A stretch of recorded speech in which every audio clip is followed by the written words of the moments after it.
basar lang ang usapan, eto na yata ang pinakamaganda, pinakamalinis, at pinakamalawak na food bazaar na nakita ko dito sa Cavite, na may napakadaming iba't ibang food and drinks na pwedeng pagpilian. Meron din sila ditong photo booth, go-kart, pwede rin kayo magbike, at napakadami pang ibang pwedeng paglibangan. Kaya naman pala ito ang paboritong tambayan ng mga Caviteño. Pagpasok ko pa lang dito, naintriga talaga ako dito sa pinipilahang TikTok viral, Vietnamese egg coffee. Pwede palang lagyan ng egg yung coffee, hindi mo na nga kailangan pumunta ng Vietnam dahil nandito na sa Cavite. May 4 flavors silang pwede pagpilian, tulad ng choco, matcha, ube, at syempre coffee. At siguradong pag natikman mo, ay mapapaulit-ulit ka. At kung hindi mo naman trip ang coffee, ay dumako naman tayo sa Thai Legit. Grabe, panalo din yung mga drinks na sinaserve nila dito. Kaya naman pala ito ang #1 Thai tea sa Thailand. At kung rice meal ang hanap mo, nandito rin ang legendary McDards na nagpauso ng mga combo meal sa Cavite. Ito yung pagkain siguradong uuwi ka talagang busog at hindi makukumpleto ang food trip nyo kung wala ang mga dessert. Try nyo na rin dito sa Cravings to Go na siguradong craving satisfied ka. Meron sila ditong churros, frozen yogurt, ice cream at napakadami pang iba. Dito lang yan sa Maple Grove, Lacacias Residences, General Trias, Cavite. Open sila ng 4 PM to 12 midnight ng Thursday to Sunday. Boss, anong binibenta nyo dito? Vietnamese egg coffee po, yung viral po ngayon na drinks.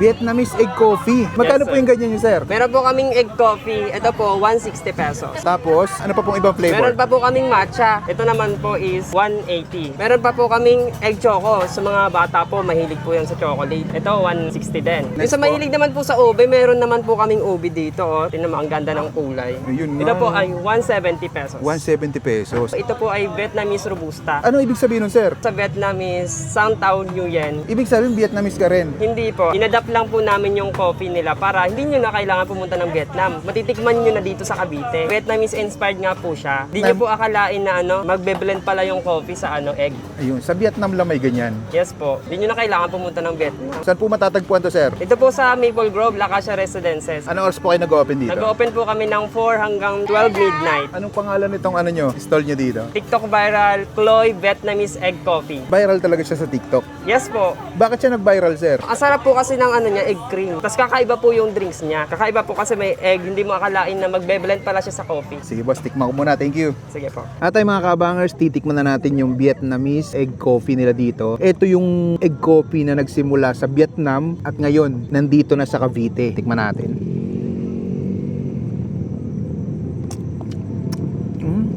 Grabe. Lasang-lasa mo yung chocolate. Hindi mo aasahan na bagay pala yung choco sa itlog. Sarap. Sarap nung timpla. Kung naghahanap ka ng coffee na kakaiba, try nyo to. Dito lang yan sa may Vietnamese egg coffee. Napaka-solid mga. Nag-order din pala tayo sa McDards ng kanilang mga combo. Ayan Kung gusto nyo ng mga rice meal, pantambal sa egg coffee, try nyo sa McDards. Grabe. Sa serving pa lang napakadami na. Kumuha na rin pala tayo sa Thai Legit ng kanilang, ito yung bago sa kanila, ito yung kanilang tinatawag na pink drink. Tayo. Sarap. Charong bulaklak. At yung kawali. Sarap to, may sili. Sarap. Tapa. Pink drink ng Thai Legit. Ayun refreshing. Bagay na bagay sa mainit na panahon. Imbis tayo na dito sa Maple Grove. Try nyo na yung mga pagkain nila dito. Ang daming pwedeng pagpilian. Kung gusto nyo ng tambayan, na siguradong may enjoy nyo, may masarap na pagkain. Paano? Ubusin ko muna to.